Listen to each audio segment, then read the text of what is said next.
Okay, before we go on to old business, we have a visitor here that's traveled some distance. The next topic is completely independent of the topic that we've just finished. The one we just finished is a state law. It was passed at the ballot box. There's another request. Councilperson Jones, representing some constituents, would like the city to consider decriminalizing small quantities of marijuana for recreational use. We're going to talk about it a little bit more extensively in the council comments, and Daniel could make a bigger presentation at that point. But would you like to introduce your guest, who's going to give us some at least initial comments to get us thinking about what we'll talk about here in half hour? I would. I'd like to make a short statement first, if that's okay. Good evening, everyone. I have a short statement to make before I introduce my guest speaker. There's many citizens who are not in this room tonight. There's a significant population of Rolla. Some of them are janitors, some are lawyers, some of them paint the lines on the side of the roads, and some of them are educators. They're recreational cannabis users. I'm going to spend the next few minutes trying to be their voice. Mayor Lou, you told me once that you saw Jerry Garcia and the Grateful Dead live. Jerry Garcia said it best when he said, "Somebody has to do something. It's incredibly pathetic that it has to be us." Today I'd like to do something. I'd like to begin the discussion to decriminalize small amounts of cannabis in Rolla. No longer should people, in my opinion, be arrested and penalized for a non-toxic plant most Americans think should be legal. I don't believe the people of Rolla want to be a community known for partying hard on St. Pat's with our whiskeys, our beers, our friends, and our neighbors, while at the same time imprisoning the recreational pot smoker next to us. I know, as a recreational pot smoker, that arrest and detainment of cannabis users is an unjust, archaic, and flat-out dangerous way to handle cannabis possession. I know this because I was jailed for 256 days with a $300,000 bond over my head for a plant. That was a larger bond than the child molesters I shared my cell with. That's a broken system, Rolla. I intend to help right that ship. My ward and my city should not be subjected to this kind of hurtful policy. It's imperative to me and the many others I speak for that we decriminalize 35 grams and under of marijuana in Rolla city limits. With implementation of medical marijuana right around the corner, we're looking at a prosecutorial gap that no recreational smoker wants to face. It's dangerous and it should be stricken down. Missouri voters made their path clear when they voted overwhelmingly for Amendment 2. I believe it's time for Rolla to recognize that the times are changing and our policies must change with them. I've heard people in this room call decriminalization controversial. To those people, I'd say this: jailing people for cannabis possession is controversial. Sensible drug policy is not. Keep in mind, Rolla, that when we discuss this, we're not talking about legalizing marijuana. We're talking about doing away with some very obesely misguided drug policy. A sensible ordinance would still fine an individual up to $500 for possession if we see fit. We should still, because the state says we have to for now, punish people for possession. That weighs heavy on my heart still. But we should do it while protecting our citizens and students and tourists' abilities to get educations and meaningful jobs after. Cannabis possession should not affect a person's permanent record. Arrest and detainment for small amounts of cannabis is simply a silly and outdated policy, and we are much better than that. Our community is in the depths of a very terrible opioid epidemic and a recent return and uprising of methamphetamines. We should not be wasting our precious public safety resources on chasing a plant we all know is not out to get us. Thank you for listening, council and citizens. I'm proud to be here today representing a major population of Rolla that doesn't typically show up to these kind of meetings or discussions. Thank you for the opportunity to serve in their stead. With that, I'd like to welcome my guest to speak. He's a subject matter on Missouri cannabis decriminalization ordinances. He served for many years as the Missouri State Coordinator for NORML, as well as being the former president of the Missouri Association of Criminal Defense Attorneys, former chair of the board of Mid-Missouri ACLU. Mr. Viets was a recipient of the Martin Luther King Association's Keeping the Dream Alive Award and the Mid-Missouri Civil Libertarian of the Year. And my favorite, Dan was named High Times Freedom Fighter of the Month in March 2005 for his work helping to pass both the Marijuana Decriminalization Initiative and a Medical Marijuana Initiative in Columbia. Thank you in advance for your wisdom and your clarifications, Dan. We're grateful for you to be here tonight.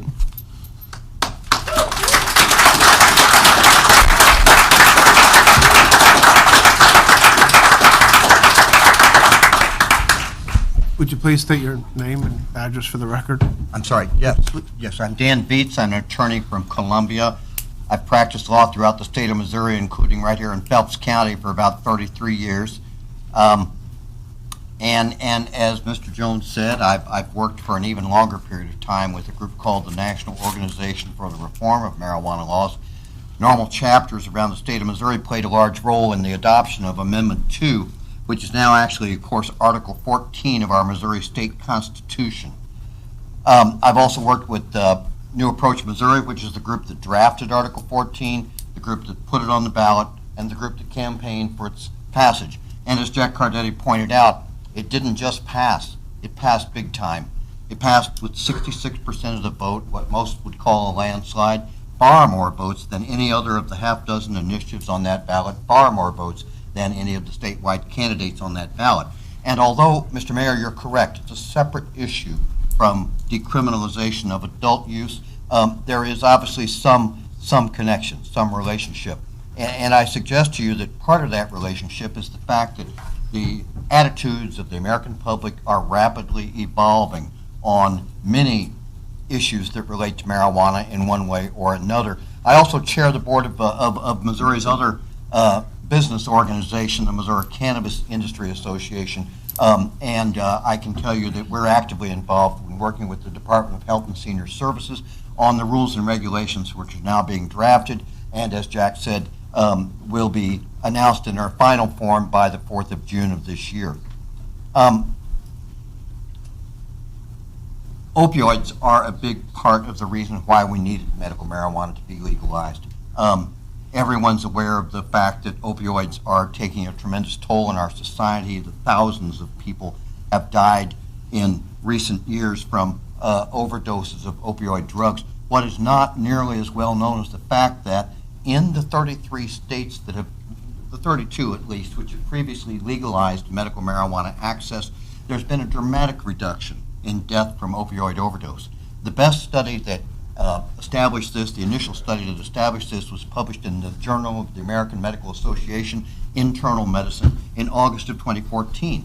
And a simple correlation of the per capita rate of opioid overdose death and comparing that in the states which have legalized access to medical marijuana with the states which had not, revealed that on average there are 25% fewer people dying from opioids each year in the states which have access to medical marijuana. And the fact that this is not just some cosmic coincidence or some accident or just a correlation, rather than cause and effect, is buttressed by the fact that same study showed that the reduction in opioid overdose death is greatest in the states which have had legal access to medical marijuana longer. And it's the least, down to as low as 20%, in the states which have only recently adopted medical marijuana laws. So there is almost certainly a true cause and effect relationship here. And the reason for that, and this has been shown in other subsequent studies, is that the prescribing of opioid drugs is dramatically reduced, and the prescribing of certain other pharmaceuticals, which also can have very negative side effects, has been dramatically reduced when people have access to medical marijuana. So I want to start out with those comments on that topic. I want to acknowledge that Jack Cardetti was an important part of our team. We hired Jack to be the spokesman for the New Approach Missouri campaign. He did a great job for us. But the movement to reform marijuana laws here in Missouri actually began long before the voters passed Amendment 2 last November. And one aspect of that evolution began in 2004 when the city of Columbia adopted what I think is appropriately called a decriminalization ordinance. I know that term puts some people off, but it is in fact an accurate description of what we accomplished through an initiative in 2004 in Columbia. Now the classical definition, if you can call it that, of decriminalization as opposed to legalization, is that with decriminalization it's not legal, number one, but we eliminate arrests. The authorities issue citations, a ticket essentially, rather than making a full custody arrest. That among the penalties available are not a term in jail. And thirdly, that the defendant doesn't end up with a criminal conviction record. So under city ordinance in 2004 in Columbia, an ordinance was passed that limited punishment to fines of $200. It also instructed the police not to arrest people for these offenses, but instead to issue a ticket for them. And since Missouri's municipal courts are not criminal courts, in a sense, every city ordinance violation is not a criminal offense and could be called decriminalization. It's important to know also that the state of Missouri in 2014 passed a law that some have, I think mistakenly, called decriminalization. But it is, without question, an important step in the right direction, an important step in the evolution of a more enlightened approach to marijuana use. And that is when the Missouri Criminal Code was revised. The legislature adopted this law in 2014. It was the biggest single bill ever filed, a 1,000-page monster bill that rearranged and rewrote all of the criminal laws in the state of Missouri. I had the privilege of serving on the Missouri Bar Committee that drafted this bill, and we had recommended that up to 35 grams of marijuana be made a non-jailable offense. The legislature, being the legislature, of course, compromised that down to 10 grams, but that is in fact the state of the law in Missouri since that bill became effective, that there is no jail any longer under the laws of our state for the first offense possession of up to 10 grams of marijuana. And most people don't get caught with more than 10 grams. That actually has affected a great many cases. So we have the rather anomalous situation now that in many cities, the city ordinance punishment, or at least the range of punishment for city ordinance marijuana possession, is actually greater than the range of punishment for a state law violation, a true criminal law violation that goes to the circuit courts instead of the municipal courts. But other cities have followed Columbia's example and have to some degree actually adopted the language that we drafted in Columbia back in 2004, and among them is the city of St. Louis, which adopted several years ago through its Board of Aldermen an ordinance which eliminates the possibility of jail for marijuana possession, limits the fine, I believe, to $500 in that case, and at least encourages police officers to send these cases all to the city court. Now, I think that's an important component of any such law, because otherwise police have the total discretion to send these cases to the state court for criminal prosecution or to the city courts. I don't think, frankly, that discretion should be allowed. It results in rather arbitrary and capricious results. The fact is that Columbia's ordinance mandates that all such cases go to the city court and not to state court. But what's happened in St. Louis and in St. Louis County and in Jackson County since just last year is that the prosecuting attorneys in each of those three jurisdictions, and bear in mind these jurisdictions contain almost 1/3 of our state's population, in each of those jurisdictions the prosecutor has declared that he or she will not prosecute possession of up to 100 grams of marijuana, what would otherwise be a felony offense in many cases, period. And prosecutors have that discretion. Prosecutors have a great deal of discretion. So that indeed, if you're going to be prosecuted at all for marijuana possession in St. Louis right now, it's going to be in the municipal court, because the St. Louis City prosecutor won't prosecute possession up to 100 grams. The St. Louis County prosecutor joined and will not prosecute up to 100 grams. So those cases, too, if they're prosecuted at all, are done in the many municipal courts that exist within St. Louis County. Jackson County, actually the single largest county by population in Missouri, adopted an ordinance through the initiative process. In April of 2017, a truly amazing event happened in Jackson County, in Kansas City. A small group of citizens with almost no money at all, it was actually the NORML chapter in Kansas City, decided to place an initiative on the ballot there. They followed Columbia's basic model. They revised and adapted it, and one of the things they did was limit the punishment to a fine of $25.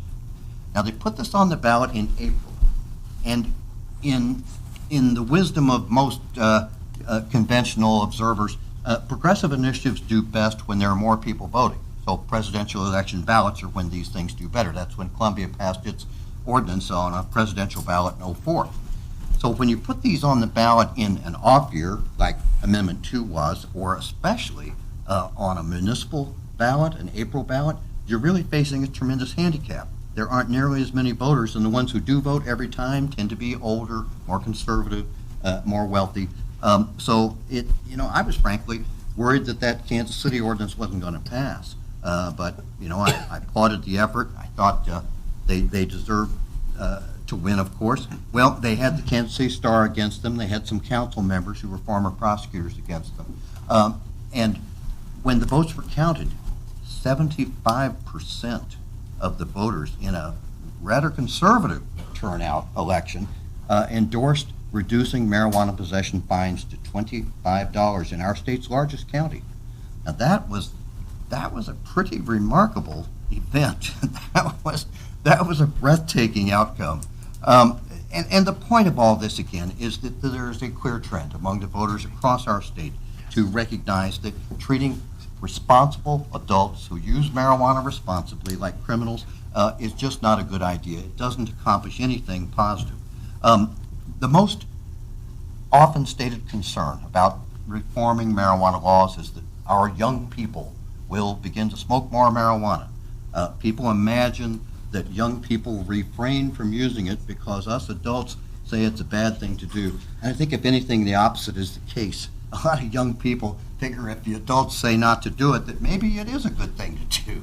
And the fact is that there's not a single instance where the use of marijuana by young people has been shown to have increased because of a change in the adult marijuana laws. That is so important to understand. In fact, in Colorado, for instance, the state concluded that there is no increase in any demographic group in marijuana use since they legalized marijuana in 2012 in the state of Colorado.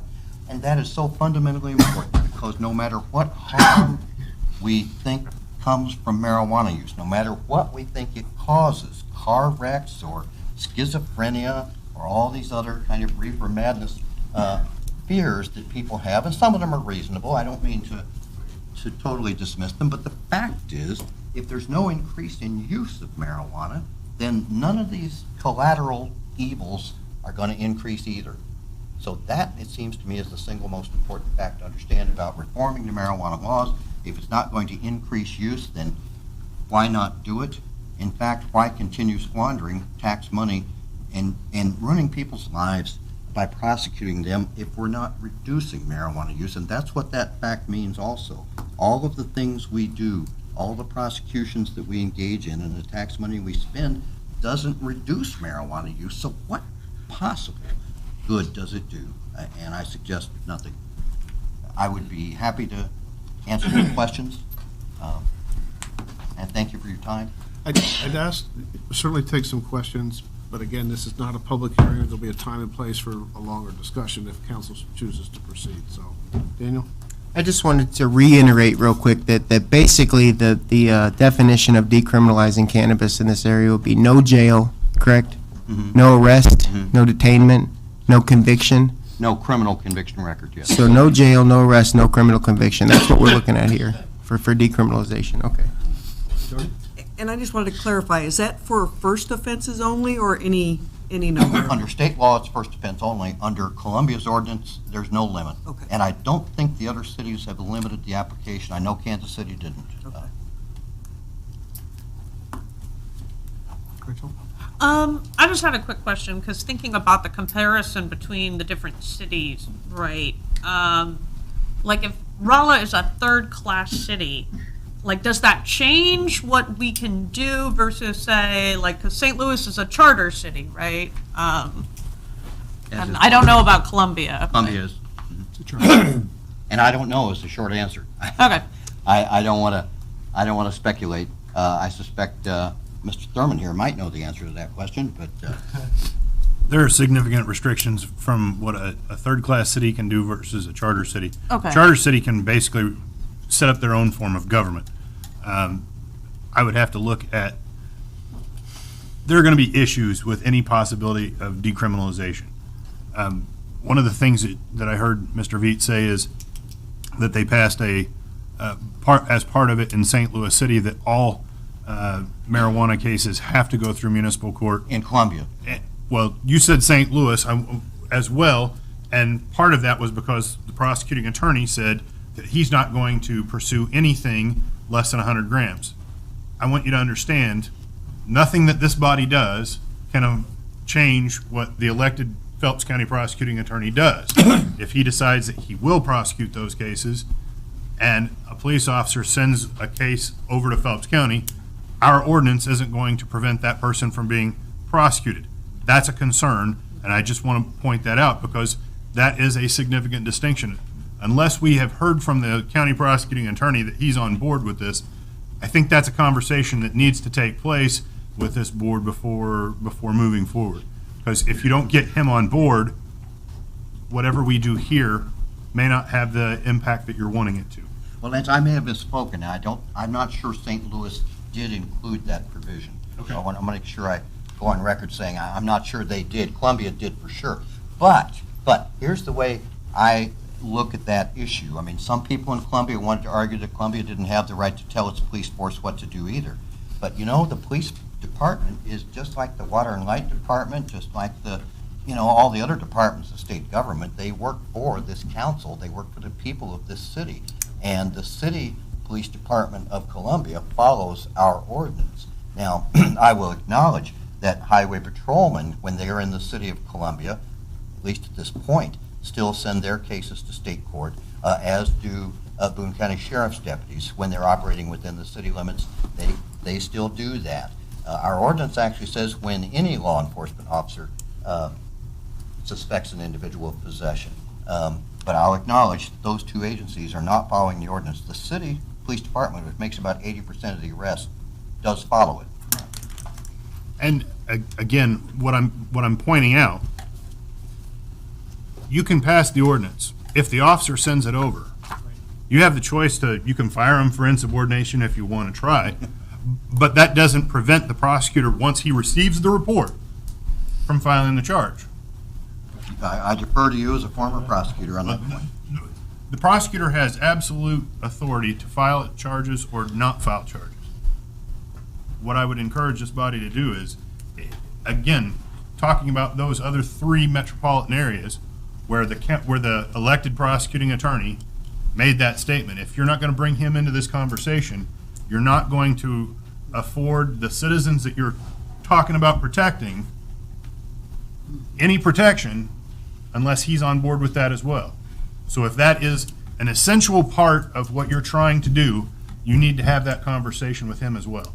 I think that if it's something that the council decided to go forth with and look at as something that we wanted to adopt, I think it would be a very loud voice to say for the council, if they went after something like this and approved it, that's a very loud voice that's saying stop, that's saying don't do that in our community anymore, that's saying our people cannot continue to be prosecuted for something that 60-something% of Americans don't think they should be prosecuted for. It's getting to the point now to where if we keep handing all of these ideas and these decisions to the people like prosecutors who are chasing these plants or like militarized police departments, then we're going to continue to fall short. I think that even if our prosecution team were not on board with this, they need to hear loud and clear that the people of Rolla don't want to prosecute cannabis anymore.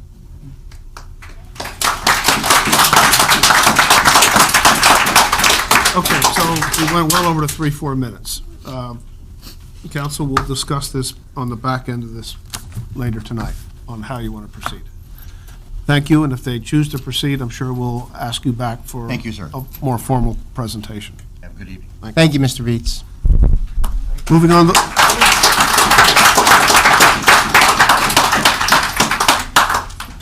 Moving on.